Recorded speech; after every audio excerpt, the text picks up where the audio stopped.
करो शुरू। वो आपका ही आएंगे गर्दशपति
बोल गणपति महाराज की जय।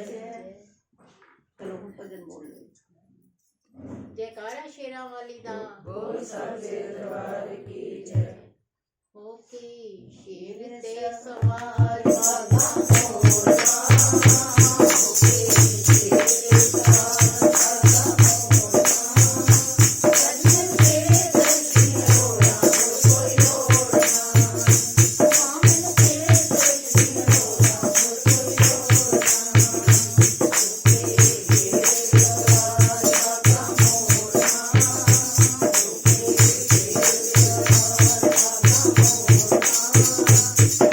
Thank you.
पूर्णमिदं पूर्णात् पूर्णमुदच्यते पूर्णस्य पूर्णमादाय पूर्णमेवावशिष्यते। ओम शांति शांति। इस ब्रह्मांड में एक तत्व जो है छुपा हुआ है और उसी को हम बोलते हैं कि माया। निखिल ब्रह्मांड में जो छुपा हुआ चीज है वही ईश्वर है। उसी को हम ईश्वर बोलते हैं। उस तत्व को ब्रह्म भी बोलते हैं, भगवान बोलते हैं, जिनसे ये सारा चराचर जगत जो है, तस्मात् इमानि भूतानि जायन्ते येन जातानि जीवन्ति, जिससे ये सारा संसार उत्पन्न हुआ है और उसी से ही पालन पोषण आदि होते हैं और उनसे लय होते हैं। उसी तत्व को जानना चाहिए और उसको जानने के लिए हमको प्रयास करना पड़ेगा। ये जो विभिन्न प्रकार के हम कर रहे हैं, ये सब उसी तत्व को जानने के लिए। देखो, जब तक ज्ञान नहीं है तब तक हम इस माया में ही भटकते रहते हैं। अज्ञान के कारण, अविद्या के कारण ही जीव को जो है बार बार आना जाना, जन्म होना, मृत्यु होना, ये चक्कर में जीव फंसता है और ये दुख का कारण बनता है। तो इसीलिए शास्त्र में बताया, तो मनुष्य जन्म जो प्राप्त हुआ है पुरुषार्थ करना चाहिए। पुरुषार्थ मतलब पुरुषार्थ 4 बताए गए: धर्म, अर्थ, काम, मोक्ष। धर्म करना चाहिए और काम मतलब संतान संतति उत्पन्न करना चाहिए, कुल धर्म रक्षा करने के लिए। और अर्थ कमाना चाहिए। ये सब पुरुषार्थ है। और मोक्ष भी है। मोक्ष जो है वो ये तीनों से, ये चौथा जो है मोक्ष, ये परम पुरुषार्थ है, मतलब श्रेष्ठतम है। क्योंकि मोक्ष मतलब जिसका और पुनर्जन्म नहीं होता, उसको बोलते हैं मोक्ष। मोक्ष प्राप्त करना श्रेष्ठ पुरुषार्थ माना गया है। अगर मनुष्य जन्म प्राप्त हो करके मोक्ष को प्राप्त नहीं हुआ तो ये जीवन क्या हो गया? बेकार ही हो गया। इसलिए भगवान ने गीता हो, उपनिषद हो, वेदांत हो, इसमें बताए 2 मार्ग बताए गए। एक है प्रवृत्ति मार्ग, एक है निवृत्ति मार्ग। निवृत्ति मार्ग मतलब जो संसार से बाहर रहते हैं, महात्मा। प्रवृत्ति मार्ग जो है गृहस्थ में रह करके भगवान का भजन ध्यान करे, क्योंकि उनका आश्रय ही सब प्रकार के शांति की प्राप्ति होती है। परमात्मा की आश्रय बिना से कुछ भी प्राप्त नहीं होता। उनके आश्रय लेने पर ही सब सुख सुविधा आदि जो प्राप्त होता है उन्हीं की कृपा से ही होती है। इसलिए जीव को उन्हीं का ही आराधना करना चाहिए।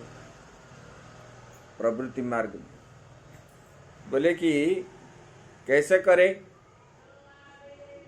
तो शास्त्र में जो बताया गया है उसी हिसाब से करना पड़ेगा। भगवान ने गीता में भी बताया, बोले कि देखो, मुझे प्रिय जो होते हैं, 12वां अध्याय में बताए, अद्वेष्टा सर्वभूतानां मैत्रः करुण एव च निर्ममो निरहंकार सम दुख सुखक्षमी। अद्वेष्टा मतलब किसी से राग द्वेष आदि नहीं करना, किसी द्वेष नहीं करना है। मतलब सर्वभूतानाम, सारे चराचर जगत के जितने प्राणी है, भले मच्छर क्या न हो, ऐसे किसी प्राणी से द्वेष ना करना। अद्वेष्टा सर्वभूतानाम। और क्या है बोले कि मैत्रः करुण एव च, मैत्री भाव रखना चाहिए, मित्रता, सबके साथ प्रेम से ही हमको मिलना चाहिए, बात करना चाहिए, और अपने पास दया रखना चाहिए। और निर्ममो निरहंकार, ये मेरा नहीं है, जो बोलते हैं कि ना ये मेरा है, ये तेरा है, ये भाव नहीं होना चाहिए। मेरा कुछ भी नहीं है संसार में, क्योंकि पहले ही बताया गया, जीव जो है आता है खाली हाथ आता है, जाता है तो खाली हाथ ही जाता है, तो इसमें उसका कुछ भी नहीं है। लेकिन यहाँ जन्म होने के बाद जो माया के द्वारा आविष्ट हो करके वो जीव बोलता है ये मेरा है, ये तेरा है, मैं और तोर तोर ते माया, ये माया ही है। जैसे जादूगर जादू दिखाता है तो उसी समय हमको सच जैसे मालूम पड़ता है, लेकिन जादू दिखाने के बाद जो है कुछ भी नहीं, ना पेड़ भी है, ना फल भी है, ना फूल भी है, कुछ भी नहीं है। जैसे वो पेड़ मिथ्या है, इसी प्रकार ये जो संसार हमको दिख रहा है, मेरा और तेरा भाव, ये संसार भी मिथ्या है। ना ये घर भी रहेगा, ना जो पेड़ पौधे आदि दिख रहे हैं वो भी रहेंगे, ना हम भी रहेंगे। तो ये जो है ये अनित्य है, इसलिए इसको मेरा और तेरा ये भाव नहीं करना चाहिए। निर्ममो निरहंकार, अहंकार भी नहीं करना चाहिए। मैं हूँ, मेरा है, इस प्रकार अहंकार नहीं करना चाहिए। देखो वहाँ बताए ना, बोले कि जो दासत्व भाव जो है, दासानुदास बोलते हैं। दास मतलब भगवान का जो भजन करने वाले भक्त होते हैं उसी को दास बोला जाता है। मालिक होते हैं भगवान, उसका दास। भगवान को बोलते हैं भगवान हमको दासानुदास बना लो। दास का भी अहंकार रहता है, वो बोलता है कि मैं भगवान का भक्त हूँ, ये जो मैं शब्द आता है। लेकिन दासानुदास मतलब दास का दास बनता है, जो उसमें मैं कुछ भी नहीं हूँ, क्योंकि मैं तो दास का दास हूँ। इस प्रकार मन में ये अहंकार नहीं होना चाहिए। निर्ममो निरहंकार, और सम दुख सुख क्षमी, सुख आया दुख आया उसमें समान भाव से रहना चाहिए। बोले कि ऐसे वाले भक्त जो है हमको ज़्यादा प्रिय है। भगवान ने बताए, बोले कि वो प्रवृत्ति मार्ग में रह करके ये विधि इस प्रकार कर्म जो करता है वो मुझे ही प्राप्त होता है। आगे बताएंगे, अद्वेष्टा सर्वभूतानां मैत्रः करुण एव च, निर्ममो निरहंकार समदुःख सुखकमी, तुल्य निंदा स्तुतिर्मौनी, संतुष्टो येन केनचित्, अनिकेतः स्थिरमतिर्भक्ति मान्य प्रियो नरः। बोले कि निंदा और स्तुति को जो समान, कोई मुझे गाली दे रहा है, विक्षिप्त हो करके उनके साथ लड़ाई करने लगते हैं। बोले कि इसमें हमारा वृत्ति खराब हो जाती है।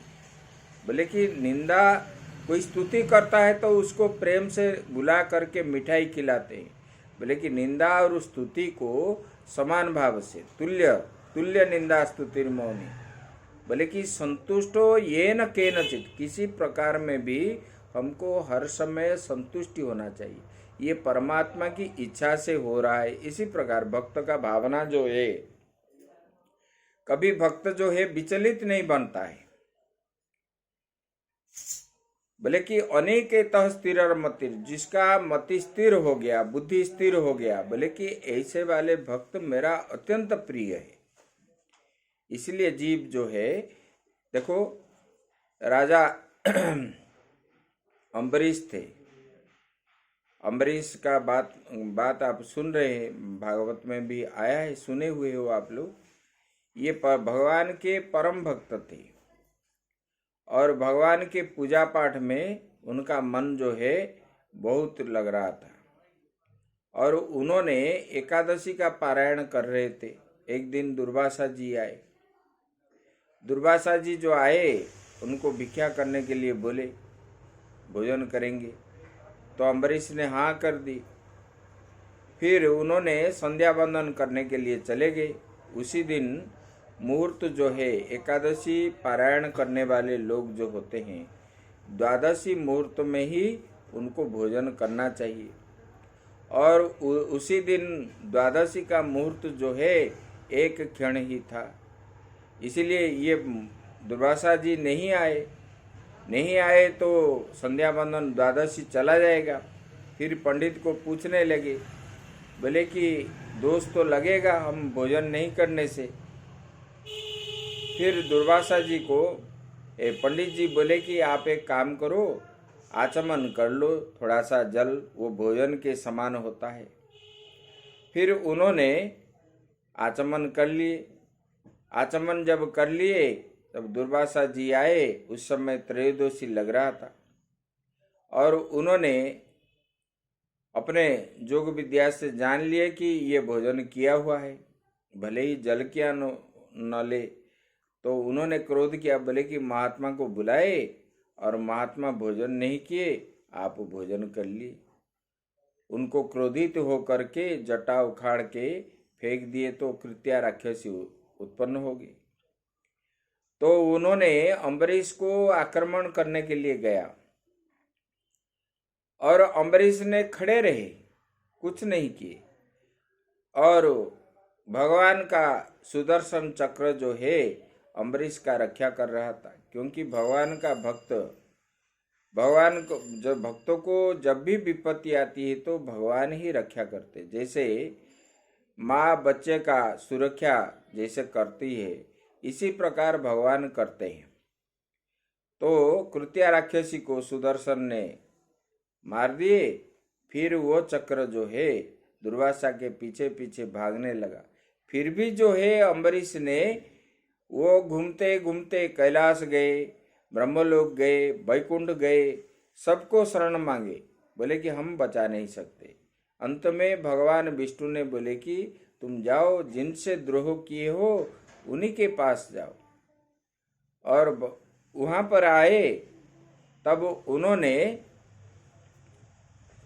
दुर्वासा जी ने अम्बरीश का पैर पकड़ने के लिए जा रहे थे। बोले कि भगवान आप ऐसा क्या कर रहे हैं, हम गृहस्थ हैं, आप महात्मा हैं, आप इतने बड़े संत हैं, ऐसा करने से हमारा सब पुण्य क्षय हो जाएगा।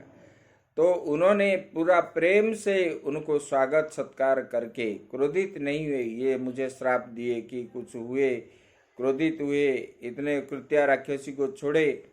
भगवान का भक्त जो होते हैं सहिष्णु होते हैं और सब दुख को सहन करने पर ही भगवत की प्राप्ति होती है। ऐसे भगवान ने बताए। बोले कि देखो, ये प्रवृत्ति मार्ग में रहने पर भी जीव जो है, मनुष्य हर समय दूसरे का भला ही चिंतन करना चाहिए और निष्काम कर्म करना चाहिए। निष्काम कर्म करते करते करते अज्ञानी हो करके विषय के पीछे पड़ने के कारण ही लोगों के अंदर विषयाकार वृत्ति बन जाता है, तो राग द्वेष आदि होता है। इंद्रिय तुष्टि करने के लिए हम इंद्रियों के पीछे दौड़ेंगे। मन चाह रहा है खाने के लिए तो उधर भागेंगे, मन चाह रहा है देखने के लिए उधर भागेंगे। विषय के पीछे दौड़ने के कारण ही जीव को दुख मिलता है। आज जो हो रहा है किसके कारण? विषय के कारण। विषयों के पीछे सब दौड़े हुए, भगवान के पीछे दौड़ने वाले नहीं होते, इसीलिए दुख बनता है, मिलता है।